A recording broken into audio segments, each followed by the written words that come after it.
filme Herege usa um dos sofismas ateístas mais escabrosos para tentar atacar a nossa fé. A última analisada nesse vídeo, então, chega a doer. É quase antiético, de verdade. Mas vale demais a discussão, então fica comigo até o final, porque mesmo que você não tenha visto o filme, podemos extrair questões fundamentais para nós como cristãos, mas principalmente extrair a urgência de algo que a gente precisa começar a fazer. Perguntas honestas e robustas filosoficamente são levantadas nesse longa-metragem. A Bíblia é uma farsa? A fé é puro marketing? A religião é um sistema de controle? Mas as respostas são de uma desonestidade intelectual que chega a ser meio revoltante, de verdade. Herege, que atualmente possui 91% na avaliação do Rotten Tomatoes e uma bilheteria relativamente expressiva, dado seu orçamento de produção, é um filme que questiona com fatos e lógica a veracidade da religião e da fé. Mas o impacto maior que o filme pode ter causado em seus prováveis milhões de espectadores é a aparente excelência argumentativa do vilão em defender sua tese de que a fé é um mito. Eu vou explicar essas aspas já já. Por isso, ainda que você não tenha assistido, ou não tenha o menor interesse de assistir, eu preciso te contar uma coisa sobre esse filme. Ele é realmente carregado de argumentações lógicas, abordadas como verídicas e constatáveis, de como a fé em Cristo é uma farsa.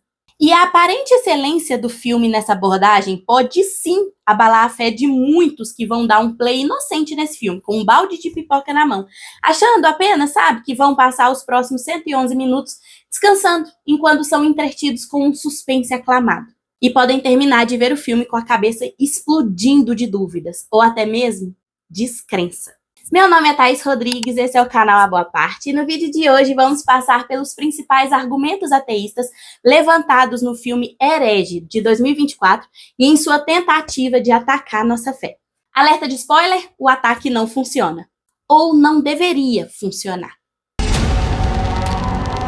Vai fazer seus corações acelerarem. Talvez até faça vocês desejarem a morte. Então já vou pedir seu like, sua inscrição no canal se ainda não tiver inscrito, ativa o sininho para não perder nenhuma novidade e bora pro vídeo. Uma breve sinopse para quem não assistiu o filme e entender o contexto da história. Enquanto espalham sua fé pela cidade, as irmãs Barnes e Paxton batem na porta errada e acabam presas na casa do diabólico Sr. Reed. Forçadas a participar de um jogo mortal, elas precisam provar suas crenças para escapar com vida. Provar suas crenças. Mentira, mentira, mentira. Cara, até o suposto lado da fé representado pelas meninas no filme é inclinado para a ideia central do enredo, tá? Pelo menos na minha opinião, mas a gente chega lá. Então o resumo é, duas jovens da igreja Mormon estão andando pela cidade para converter pessoas à sua religião. Elas chegam na casa do Sr. Reed, que já tem uma armadilha esperando por elas, e aí o bicho começa a pegar no filme. A maldade no roteiro, para corroborar a ideia do vilão, já começa nos primeiros minutos do filme. Em um diálogo entre a Barnes e a Paxton, é muito bem evidenciado a maior intenção das meninas por trás daquele trabalho evangelístico. Números.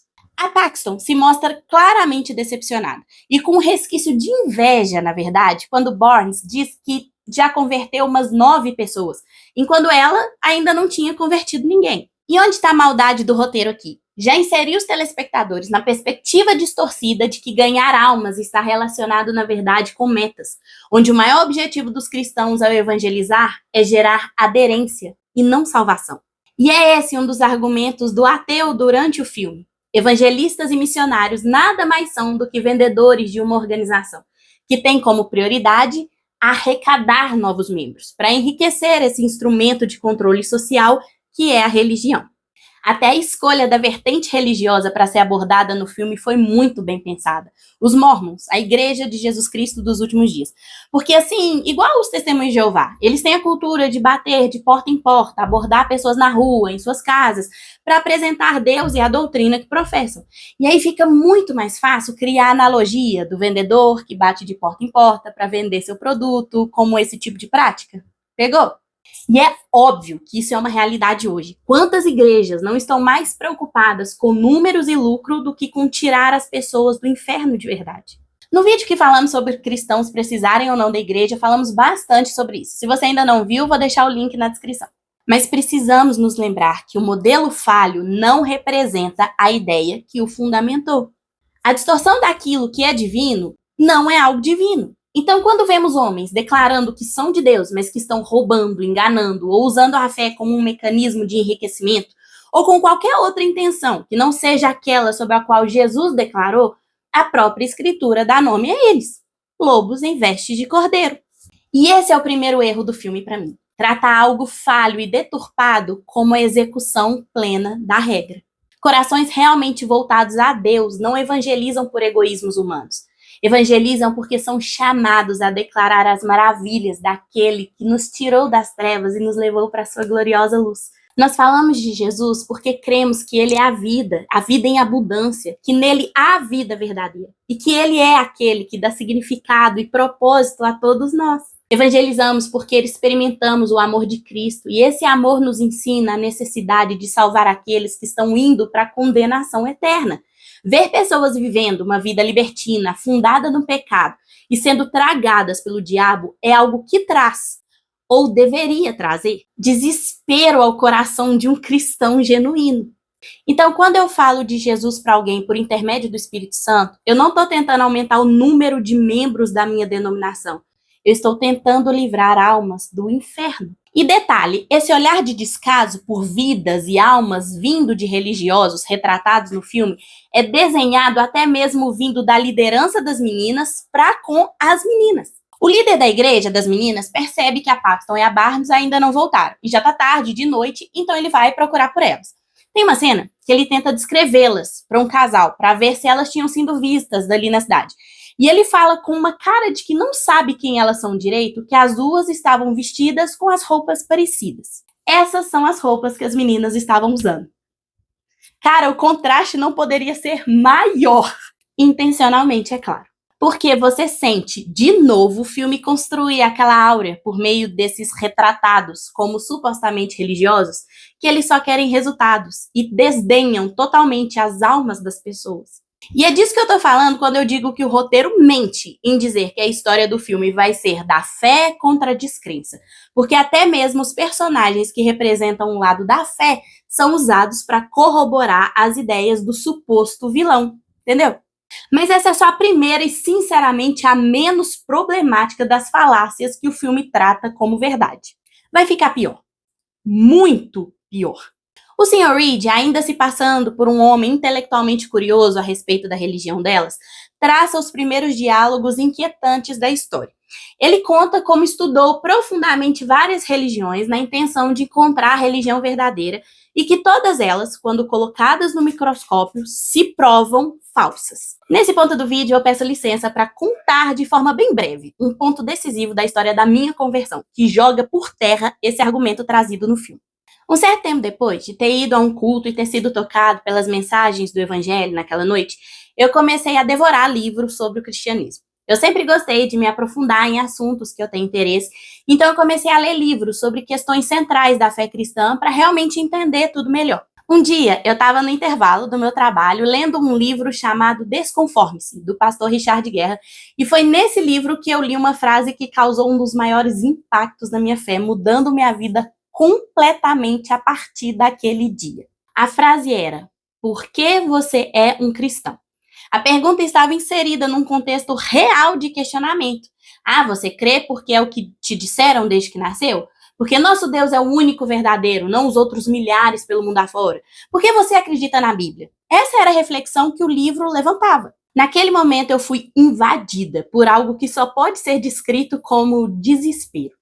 1000 perguntas começaram a surgir na minha cabeça e eu experimentei uma crise existencial sem precedentes. Eu comecei a me perguntar exatamente essas coisas. E se meus pais fossem islâmicos, eu ia crer em Alá?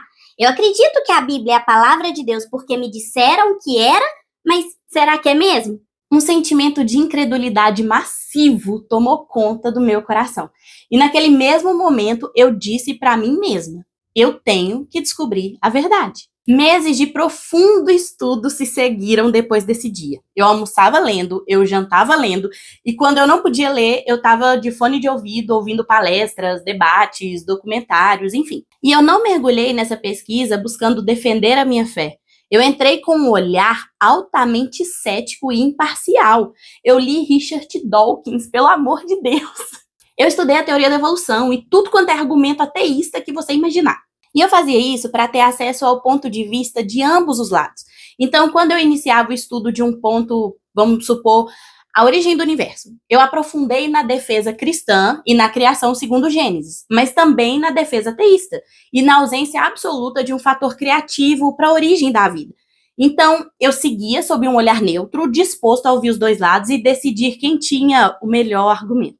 Só que quanto mais eu estudava, mais eu entendia, e mais era suprida toda dúvida do meu coração até o dia que eu simplesmente vi que não tinha para onde correr.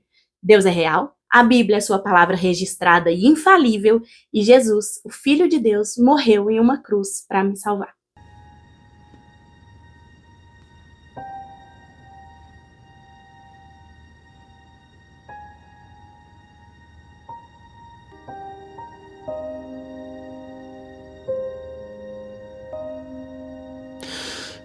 Tá certo, Deus.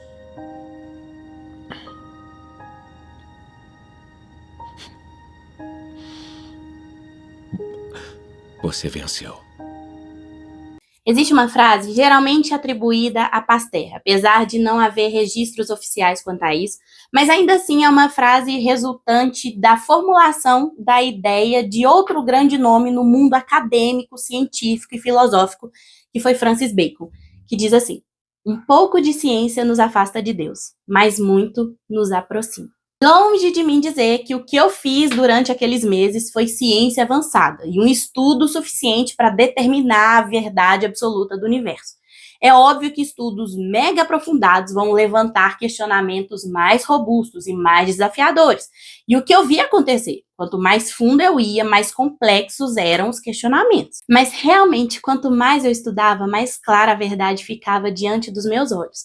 No começo, a Bíblia parecia que ia perder de lavada. Mas conforme eu me aprofundava nos estudos, mais evidente ficava a superioridade do argumento cristão, até chegar num ponto que tudo deixa de ser argumento e passa a se tornar espiritual. Junto com todo o conhecimento que eu tive acesso naquele período, o Espírito de Deus trabalhava em mim.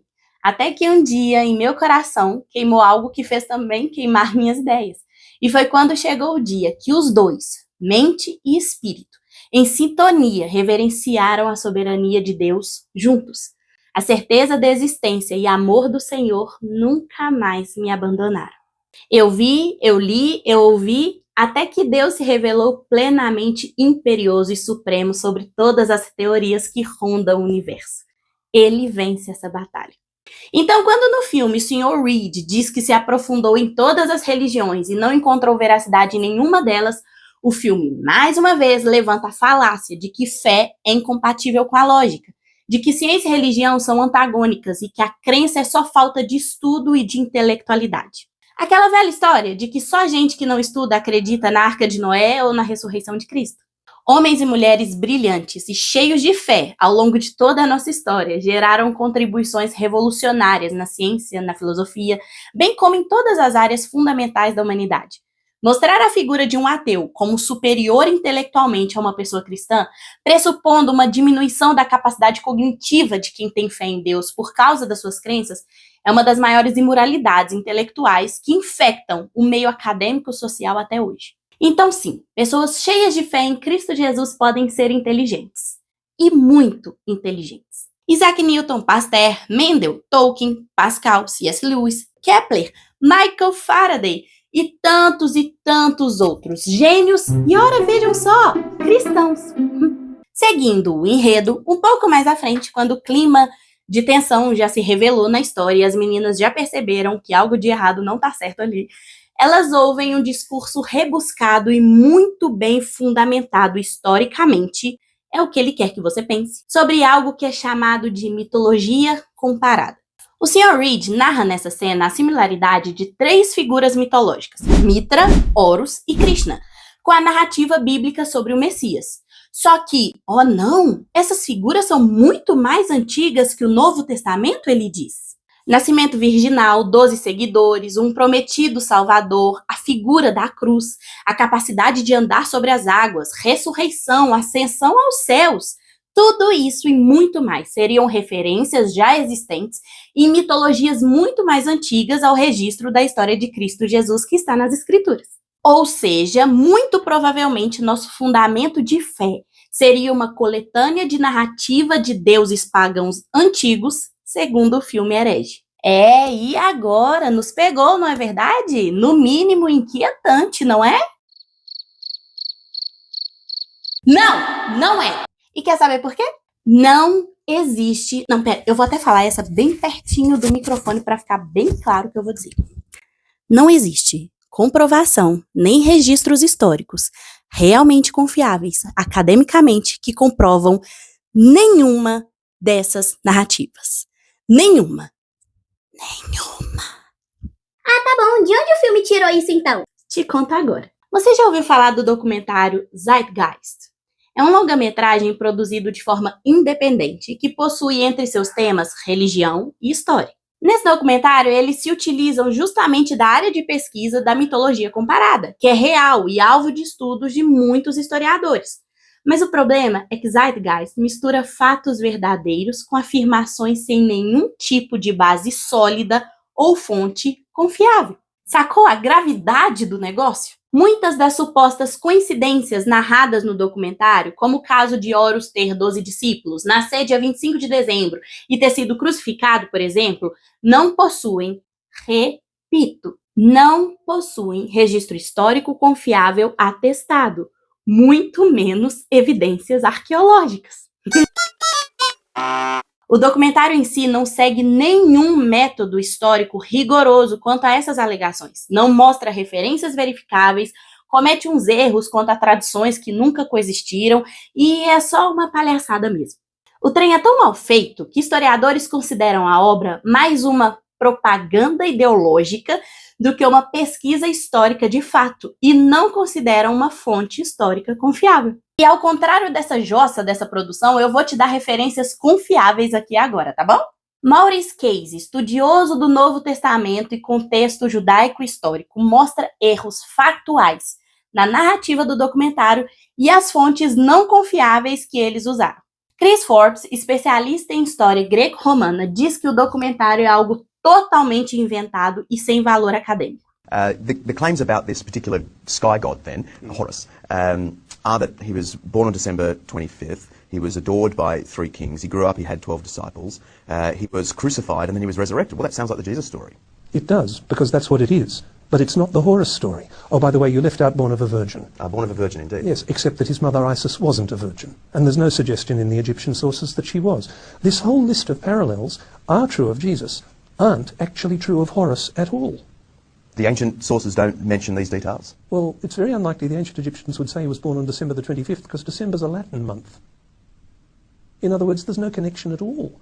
Horus wasn't crucified. Horus was killed, cut up into very small pieces, and his body scattered around Egypt, so it could never be gathered again. And the rest of the myth is about Isis trying to collect together all the pieces. The movie, in its list of references, if you get the transcript, some characters pop up, some scholars pop up, and it gives this sense that it is an authoritative movie, like Gerald Macy, G.A. Wells. Gerald Macy, English poet and amateur Egyptologist.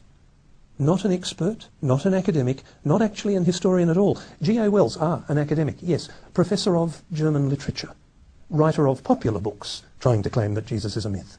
But he's not a historian. Did you find any serious historical work in the list of references? Not a single one. Not a single one. What I found is a whole list of books claiming to be written by experts, quoting other people claiming to be experts, quoting actually none of the ancient evidence at all. And yet a lot of people have been enamoured with this movie or deeply troubled by it. What is your advice to them? Can I be awfully blunt? Don't believe everything you see on YouTube. Check references. Go looking for ancient evidence. If somebody claims something about Horus or Mithras or Dionysus, if they're only quoting another modern author, or in the case of Massey, someone writing in the 19th century, that's not good enough. What historians want to know is not do you quote historians, they want to know can you quote ancient evidence. And there's simply no ancient evidence that Horus or Mithras or Dionysus was born on the 25th of December, born of a virgin, crucified. The ancient stories simply don't say that about them. So the parallels with Jesus just collapse. Muitos outros poderiam ser citados aqui, mas 2 nomes na relação dos diversos críticos de Zeitgeist são um primor, que merece um espaço com carinho e diferenciado. Bart Ehrman e Richard Carrier. Ambos apontam a falta de evidência quanto a essas semelhanças e Carrier, inclusive, chamou o documentário de exagerado e disse que ele distorce as evidências. E por que esses dois merecem nosso carinho e atenção nesse ponto da discussão? Porque Bart é agnóstico e Carrier é ateu. E ateu daqueles chatos, ativistas, irritantes mesmo, sabe? Ateu. Portanto, o ápice argumentativo que pode embolar a cabeça de um monte de cristão desavisado que assistiu esse filme é baseado numa superprodução sem credibilidade nenhuma, que não é respeitada nem por homens que defendem que Jesus sequer existiu. Olha o nível. Não, sério, faltou esses caras falarem só assim. Não, tudo bem que Jesus não existiu e isso a gente pode até tentar provar, mas vamos fazer isso com um pouco mais de decência e honestidade, né? E é justamente esse argumento que é levantado com tanta autoridade no filme Herege pelo culto e superior Sr. Reed. No filme, o suposto vilão foca nessa linha argumentativa e acaba falando muito sobre cópia, em como o cristianismo copiou mitos antigos e copiou o judaísmo, e o Islã copiou o cristianismo, e defende que toda a estrutura das religiões monoteístas se sustenta a partir de plágios desonestos. Nesse ponto, eu acredito que não seja tão necessário adentrar, uma vez que a gente sabe que o cristianismo é a continuação, é o cumprimento do judaísmo. Então é óbvio que ele possui relação e referências do judaísmo, impossível ser diferente. E o Islã já é outra história. Mas o perigo real do Sr. Reed é a postura de autoridade, é o ar erudito e intelectual que ele exala ao se colocar em posição superior em face daquelas duas jovens com as suas bíblias na mão. E para mim esse é o grande alerta aos cristãos que pode ser tirado do filme. Não se desestabilize por um discurso bonito e aparentemente rebuscado, e esteja preparado para refutá-los. O problema daquelas duas meninas que tinham fé era basear tudo o que acreditavam em sentimentos.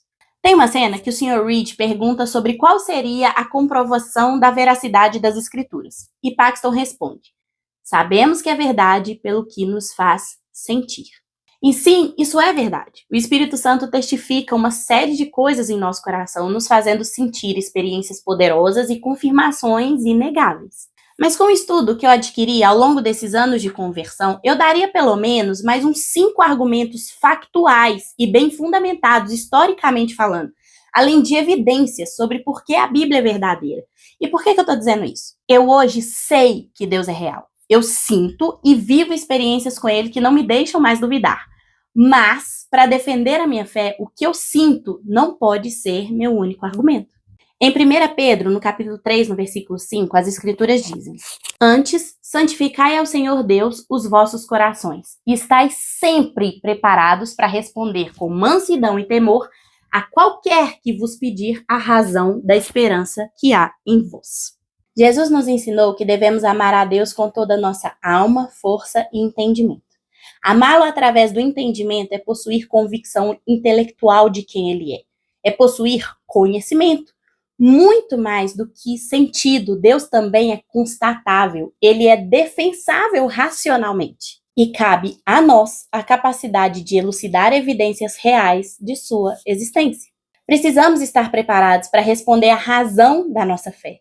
A Bíblia diz preparados. O que você sente, todas as experiências pessoais que você teve, não se encaixa na descrição dessa ordenança se for desempenhada sozinho. Provavelmente, muitos de nós cristãos não saberiam responder por que a Bíblia é a palavra de Deus, sem ter como argumento apenas porque Cristo disse que é. E para nós, essa é a maior fonte da verdade. O que Jesus disse que era verdade. E é suficiente sim, com certeza. Mas aí eu te pergunto, como você tem a certeza de que aquilo escrito na sua Bíblia foi Jesus que disse? Que nunca foi alterado, ou que tudo escrito é de fato a palavra de Deus? Entende como que a certeza que você sente sobre a existência de Deus é suficiente como argumento apenas para você? É óbvio que através dessa convicção que não se explica, nós podemos causar impacto real em nosso meio. Imitar a Cristo pode evangelizar mais na vida de alguém do que o mais grandioso culto do mundo. E a forma com que agimos, por temor ao Senhor, pode ser exatamente a pregação que o Espírito Santo vai usar para converter o coração de alguém. E Deus conta com isso e trabalha frequentemente assim. Mas num momento evangelístico ou num momento em que a sua fé é provocada e precisa ser defendida, A verbalização dessa poderosa convicção espiritual que há em você pode não ser o suficiente. E pior, tá? Pode só aumentar o engano da pessoa que tá te questionando, fazendo ela ter ainda mais convicção de que a fé é cega mesmo e que não possui fundamento real nenhum, solidificando assim essa falácia no coração de mais um, que poderia, através da sua vida, ter sido confrontado com a factualidade e veracidade do Evangelho. É o Espírito Santo que convence, com certeza, e uma pessoa é capaz de se converter a Cristo Jesus só te ouvir a frase, Jesus te ama. Porque ele é capaz de tocar no coração de alguém com essa simples declaração. Porém, as Escrituras nos convocam a estarmos preparados para cenários mais desafiadores. Isso inclui conhecer fundamentos básicos que corroboram nossas crenças, até mesmo para você não ser abalado quando for questionado sobre eles. E tem esse detalhe ainda mais sério em uma situação como essa. O seu conhecimento sobre defesas basilares da nossa fé pode ser aquilo que vai romper a resistência de muitas pessoas quanto ao Evangelho. Se alguém te fala, mas a Bíblia é cheia de erros, foi escrita por homens, não por Deus. Eu não acredito que Jesus ressuscitou. Se Deus existe, por que tem tanto mal no mundo? Talvez uma resposta competente, baseada em fatos e na verdade, não apenas no que Deus nos faz experimentar enquanto já filhos dele, seja o necessário e suficiente para quebrar resistências e abrir o espaço para o Evangelho de forma mais quebrantada e receptiva. Reafirmo, a gente não faz nada. Você pode ter domínio da apologética cristã no nível Adalto Lourenço, de excelência, mansidão e conhecimento. Se o Espírito Santo não operar, nada acontece. É ele, o Espírito de Deus, que convence, não nós. Mas estar preparado para ser um instrumento dele nesse processo é um chamado que você tem. Aquela semente que ele planta e germina pode estar na sua habilidade de externar a convicção da fé que você professa. E para te deixar mais preparado, conforme 1 Pedro 3,15, eu vou deixar alguns vídeos aqui na descrição que já são um excelente preparo para você. Não são meus, infelizmente, ainda, se Deus quiser, porque ser um canal de apologética básica para cristãos é algo que queima no meu coração há muitos anos, e se Deus quiser, um dia desses, esse conteúdo vai ser gerado. São, na verdade, vídeos de grandes homens de Deus, com um conhecimento absurdo, e aí você vai perceber que ser um defensor da fé é bem mais fácil do que você imagina. Em 20 minutos, através de um vídeo desses, você já consegue se armar com eficiência para viver e transmitir o Evangelho de uma forma mais bem fundamentada e persuasiva. Mas eu queria indicar também um livro, foi inclusive o primeiro que eu li naquela fase de crise de fé que eu tive, que é o livro que chama Não Tenho Fé Suficiente para Ser Ateu. É um livro do Norman Geisler com Frank Turek. E é um livro fantástico, porque ele resume todos os pontos mais necessários e basilares para se defender a fé. Indico de olho fechado, é uma leitura extraordinária. Volta pra cá. Então, esteja preparado, porque quanto você menos esperar, pode estar sentado numa poltrona de cinema ou no sofá da sua casa, assistindo um filme cheio de falácias e argumentos mal construídos para tentar fragilizar a sua fé. E sabe o que é pior em Herege, pelo menos para mim? O filme finge que quer te entregar uma experiência dualista, onde de um lado existe o cético e do outro aqueles que creem. Mas, ao mesmo tempo, as personagens que supostamente são as representantes da fé na obra são praticamente um arco para dar mais argumentação para o lado oposto. No começo do filme, quando a Paxton se frustra por ter convertido menos pessoas que a sua companheira de missão, quando ela olha com admiração as meninas da cidade que não são da igreja, que são descoladas e estão curtindo a vida, são empobrecimentos do argumento oposto ao do Sr. Reed.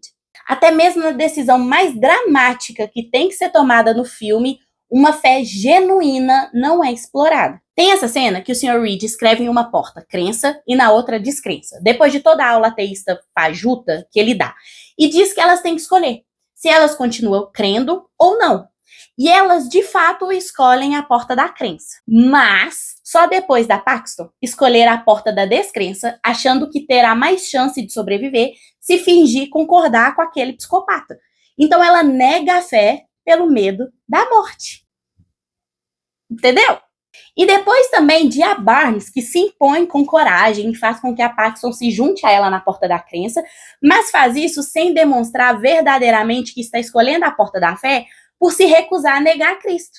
Não é isso que a realmente impulsiona.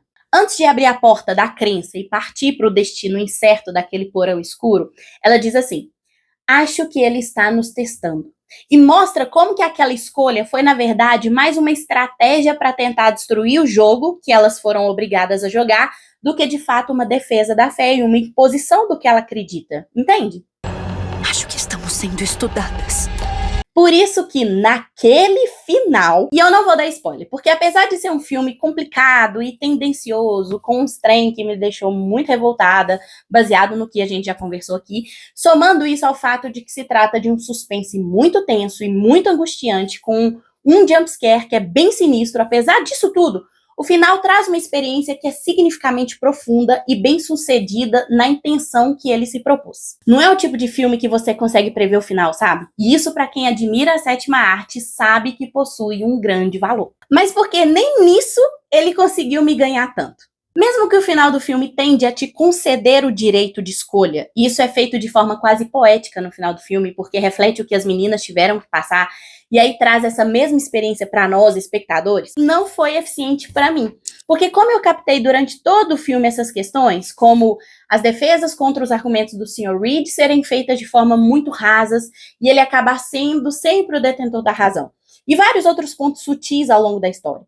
Tudo usado indiretamente para corroborar a tese ateia do filme. Se a gente pega, por exemplo, o final de A Origem, de Christopher Nolan, é um final que realmente vai te deixar confuso, porque apresenta duas possibilidades de conclusão da história e sem nenhum tipo de dica do que realmente acontece depois que a tela fica preta e os créditos começam a subir. E é um final aberto e feito com excelência.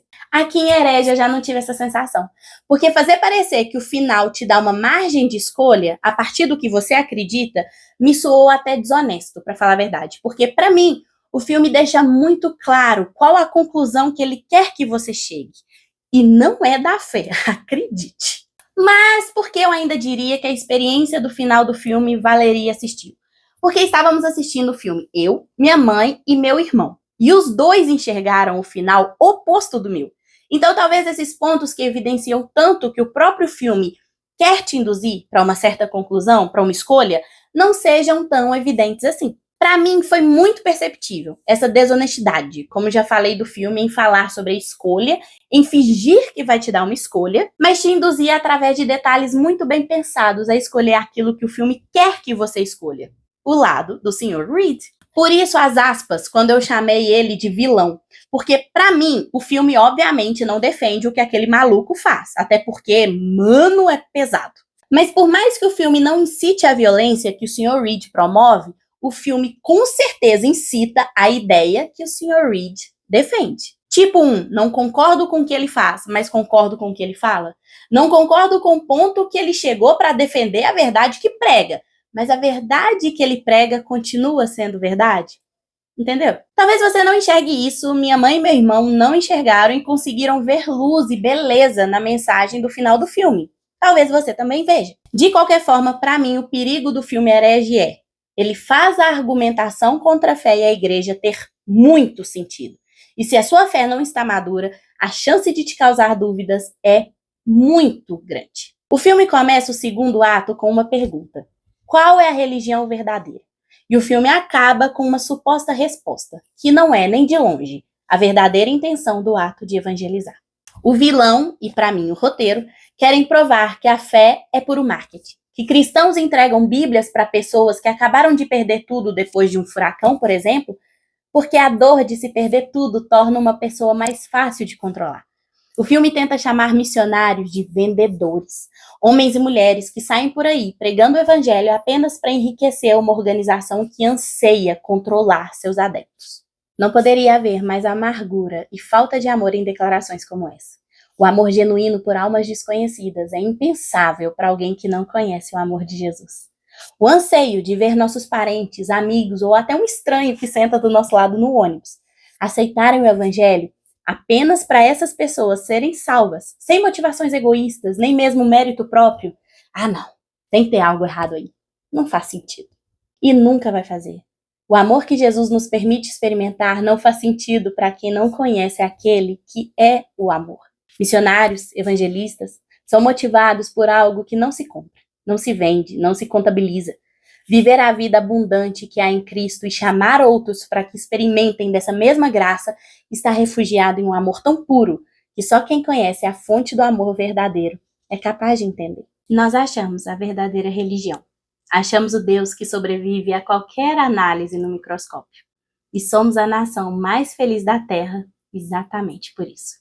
E é isso, espero que vocês tenham gostado do vídeo. Se você já assistiu Herege, me conta aqui nos comentários o que você achou do filme, se você concorda ou discorda da análise aqui, das minhas opiniões, ou se você vai assistir ou não.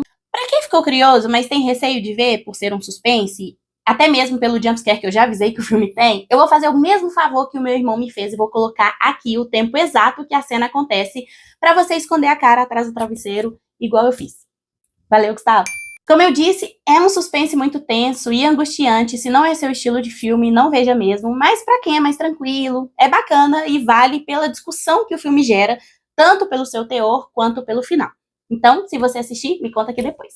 Muito obrigada por ter assistido o vídeo até aqui. Não deixe de curtir, se inscrever, ativar o sininho e compartilhe o vídeo bastante para ajudar o canal, mas também para despertar no maior número de irmãos em Cristo a urgência de se desenvolver uma postura mais apologética da nossa fé, conforme a Bíblia nos ordenou. Vejo vocês no próximo vídeo, se Deus quiser. Tchau!